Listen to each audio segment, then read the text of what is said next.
నమస్కారం. ఈరోజు ఆత్మకూరులో భారత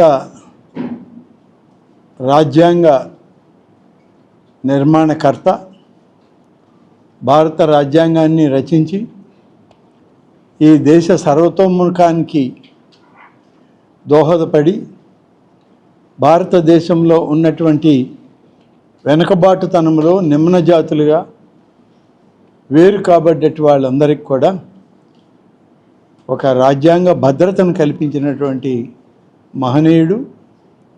135 జన్మదినాల వారి కార్యక్రమంలో డాక్టర్ బిఆర్ అంబేద్కర్ గారిని ఈ జన్మదినోత్సవాల్లో పాల్గొనడానికి ఆత్మకూరుకి రావడం జరిగింది.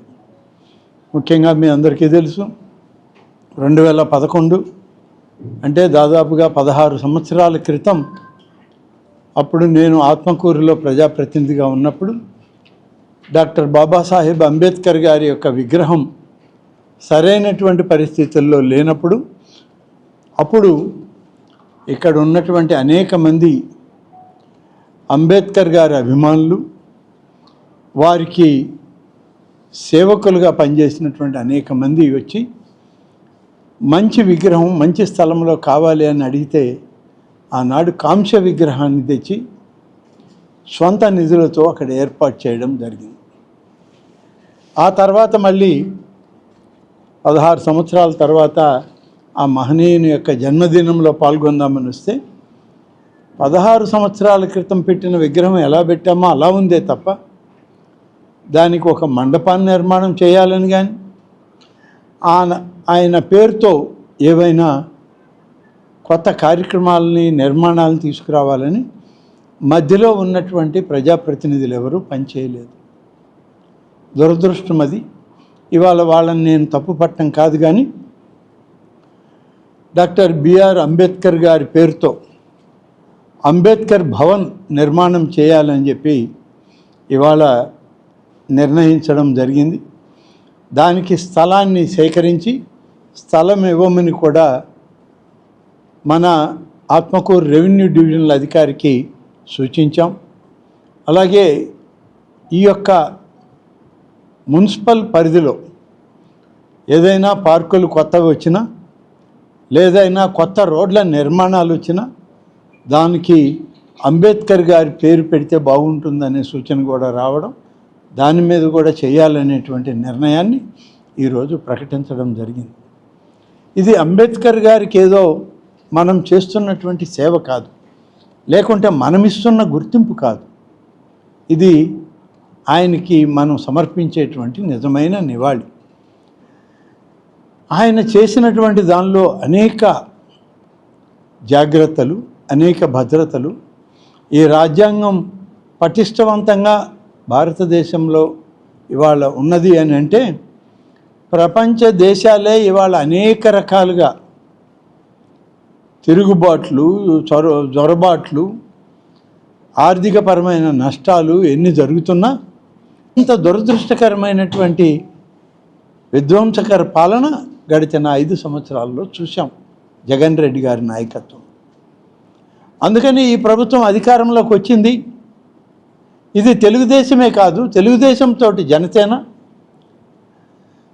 ప్రధాని నరేంద్ర మోడీ గారి నాయకత్వంలోని భారతీయ జనతా పార్టీ, పవన్ కళ్యాణ్ గారు అందరం కలిసి కూటమి ప్రభుత్వంగా ఏర్పడి 94% ఓటింగ్ స్ట్రైక్ రేట్తో ఇవాళ అధికారంలోకి వచ్చాం. మేము అధికారంలోకి వచ్చాక 164 స్థానాలు వచ్చాయి.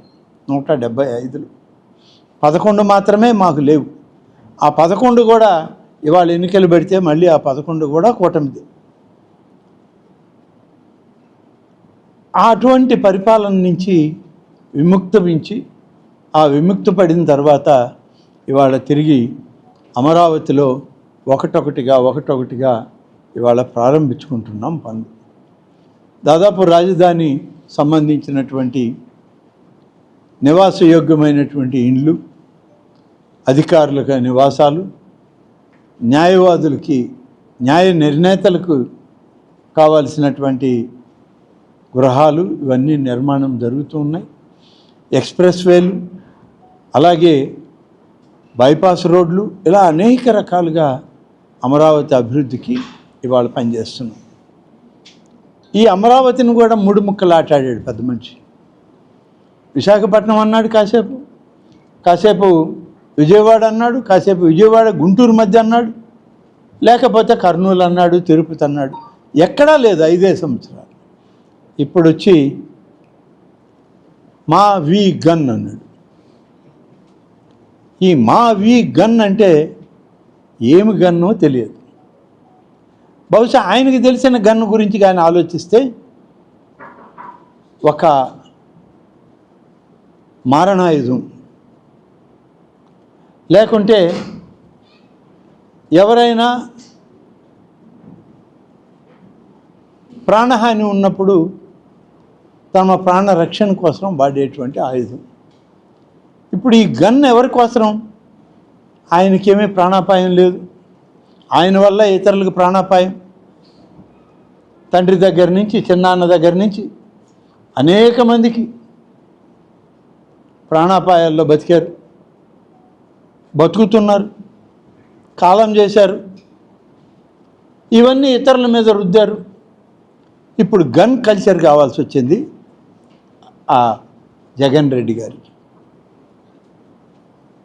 ఆంధ్రప్రదేశ్కి నేను పోను, నాతో ఉన్న 10 మంది కూడా పోకూడదని శాసించాడు. పాపం వాళ్ళకి ఏం చేయాలో తెలియదు. అసెంబ్లీకి వచ్చేది ఏదైనా అటెండెన్స్ వేసుకుంటామా అంటే అది కూడా లేదు, వేయడానికి లేదు. మరి నెల జీతాలు, బత్తాలు ఇవన్నీ ఏంటి అంటే అవి కూడా లేదు. ఇలాంటి విపరీతమైనటువంటి పరిస్థితులు. ఇటీవల వచ్చారు అసెంబ్లీ తొలి సమావేశం. అందరూ పాపం మేమందరం కూడా ఆశించాం, అబ్బా చాలా రోజులకి వచ్చారు, ఈ 11 మందిని ఆనందంగా 40 రోజులు చూడొచ్చు మనం కూడా. అసెంబ్లీలో వాళ్ళు ప్రశ్నలు అడుగుతారు, మనం జవాబులు చెప్తాం, ప్రజలు కూడా వాస్తవాలు తెలుసుకుంటారు అని మేము కూడా చాలా సంతోషించాం. మంత్రులు 11 మందితో వచ్చారు, ఆయనతోటి 11 నిమిషాలు ఉన్నారు. 11 నిమిషాల తర్వాత 11 వెళ్ళిపోయారు. రావడం ఎందుకు? అది కూడా 11వ తేదీ, అన్నీ 11లే. 11వ తేదీ 11 మంది శాసనసభ్యులు, 11 మంది హాజరయ్యారు, 11 మంది వాకౌట్ చేసి వెళ్ళిపోయారు. 11 మళ్ళీ వెళ్ళిపోయిన వాళ్ళు 11. ఏం 11 ఇది? ఒకప్పుడు ఈ రాష్ట్రంలో 294 సీట్లు ఉన్నప్పుడు 24తో ప్రతిపక్షం నడిచింది ఈ రాష్ట్రంలో. ప్రభుత్వాలని నిలదీసి ఆ ప్రాంత ప్రజలకు కావాల్సిన పనులు చేయించారు. నువ్వు ఇంత గొప్ప నాయకుడు అని చెప్పుకుంటావే, ఇంత పెద్ద మనిషి వ్యవస్థలకి వారసుడిని అంటావు, నీ 11 మంది చాలరా ఈ అసెంబ్లీలో నీకున్న సమస్యల్ని, ప్రజా సమస్యల్ని ప్రస్తావించి ప్రభుత్వాన్ని నిలదీసి పని చేయించడానికి? అంటే నీకు అవకాశం లేకపోతే ఇంకా ఎవరు కూడా ఆ నియోజకవర్గాలని రిప్రజెంట్ చేయకూడదు. దీన్ని ఏమంటారండి? ఏ రకమైన మనస్తత్వం అంటారు చెప్పండి? మరి ఇవాళ 11 నియోజకవర్గాల్లో ప్రభుత్వ కార్యక్రమాలు జరగాలన్నా వద్దా, చేయాలన్నా వద్దా ఆ ప్రాంత ప్రజలకి? ఈ రాష్ట్రంలో ఉన్నటువంటి 6 కోట్ల ప్రజలకి ప్రభుత్వం ఇది. మరి వాళ్ళకి పెన్షన్లు ఇవ్వద్దా? ఎన్టీఆర్ భరోసా పెన్షన్లు ఇవ్వకుండా ఆపేయమంటారా? తల్లికి వందనం ఇవ్వద్దా? అన్నదాత సుఖీభవ అనేటువంటి కార్యక్రమం అమలు చేయొద్దా? ప్రతి గ్యాస్ కనెక్షన్ ఉన్నటువంటి మహిళకి 3 సిలిండర్లు ఇవ్వబడలేదా? అలాగే మహిళా శక్తి, స్త్రీ శక్తి పథకం ఇతను డ్రగ్ కల్చర్లో నుంచి వచ్చిన వ్యక్తి అనుకుంటున్నాను నేను.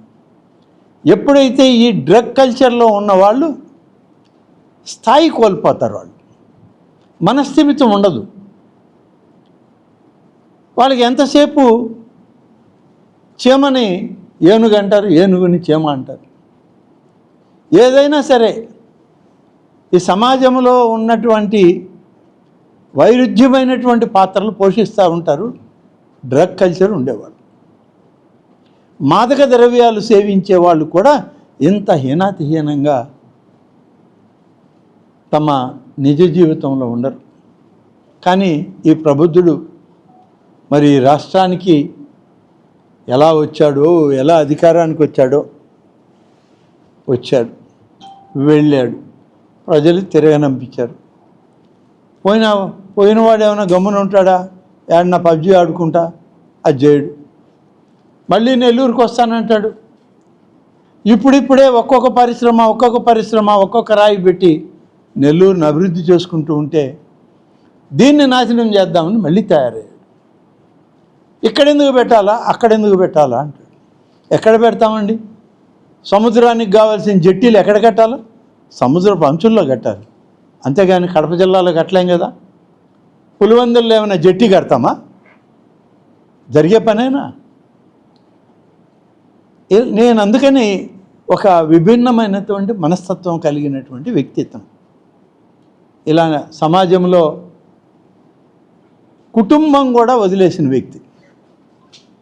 ఇంత స్థాయి, అధికారం, హోదా అన్నీ వచ్చిన వాళ్ళకి ఇంట్లో తల్లి చెల్లి దూరం అవుతారా? బిడ్డలు దూరంగా బతుకుతారా? ఏంటి పరిస్థితి? ఎవరైనా ఒక మంచి స్థాయికి వచ్చినప్పుడు తన కుటుంబం అంతా దగ్గర ఉండాలి, ఆ కుటుంబంలో తనొకడిగా ఉండాలి, కుటుంబం అంతా ప్రజలకు మధ్య ఉండాలి అని కోరుకుంటారు. ఇప్పుడు అటువంటిది ఏం లేదు ఇక్కడ. ఇవన్నీ ఎవరికీ సంబంధం లేదు, నాకు ఒక్కడికే సంబంధం. ఇలాంటి పరిస్థితుల్లో ఇవాళ ప్రతిపక్ష హోదా లేదు. ఎందుకు అసెంబ్లీకి రావాయా అంటే నాకు ప్రతిపక్ష హోదా లేదు, ప్రతిపక్ష హోదా లేదు కాబట్టి నేను రాను. ఇది ఎక్కడ న్యాయం చెప్పండి?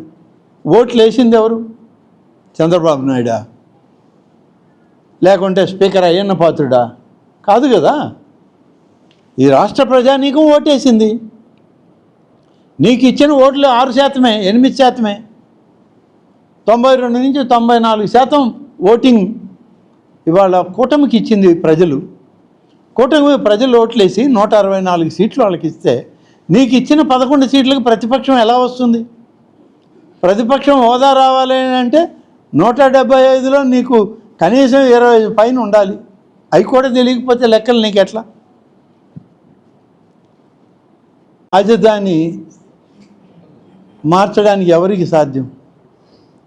ఇవాళ ప్రజాస్వామ్యబద్ధంగా, రాజ్యాంగబద్ధంగా ఉభయ శాసనసభలు ఆమోదించినటువంటి బిల్లు అది. గతంలో ఆమోదించాం, ఇప్పుడు ఆమోదించాం. బిల్లు ఆమోదించి కేంద్ర ప్రభుత్వానికి పంపితే కేంద్రంలో ఉన్నటువంటి అన్ని రాజకీయ పార్టీలు, ఈ దుర్బుద్ధి ఉన్న ఈ ఒక్క పార్టీ తప్ప అన్ని రాజకీయ పార్టీలు పార్లమెంట్లో బలపరిచాయి. మేము ఆంధ్రప్రదేశ్ రాజధాని అమరావతి అని చెప్పి మేము చూసాము. అక్కడ చాలామంది ప్రజల అభిప్రాయం అది. మేమందరం కూడా వాళ్ళకే ఓటేస్తున్నామని వాళ్ళు ఓటేశారు. ఈ ఊరు వాళ్ళు కాదు, ఈ ప్రాంతం వాళ్ళు కాదు, అనేక రాష్ట్రాల పార్లమెంట్ సభ్యులు. రాజ్యసభకు పోతే యునానిమస్గా పాస్ అయింది. 2 ఉభయ సభలు పాస్ చేసి రాష్ట్రపతి దగ్గరికి పోతే రాష్ట్రపతి ఆమోదించి ఆంధ్రప్రదేశ్కు ఒక రాజధాని ఉండాలి, ఆ రాజధాని అమరావతి ఉండాలి. అమరావతి అంటే అమరులు పాలించినటువంటి ప్రాంతం. అమరులు పాలించిన ప్రాంతం, ఆ ప్రాంతాన్ని, అమరావతిని మనం రాజధానిని చెయ్యాలి అని చెప్పి భారత రాష్ట్రపతి ఆమోదం ఇచ్చినటువంటి పరిస్థితి.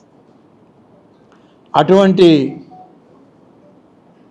అమరులకు రాజు అయినటువంటి అమరేంద్రుడు పాలించినటువంటి ప్రాంతాన్ని ఇవాళ ఎంపిక చేస్తే దాన్ని విధ్వంసం చేయాలంటే దేవతలు చూస్తూ ఊరుకుంటారా? ఆయన చూస్తూ ఊరుకుంటారా?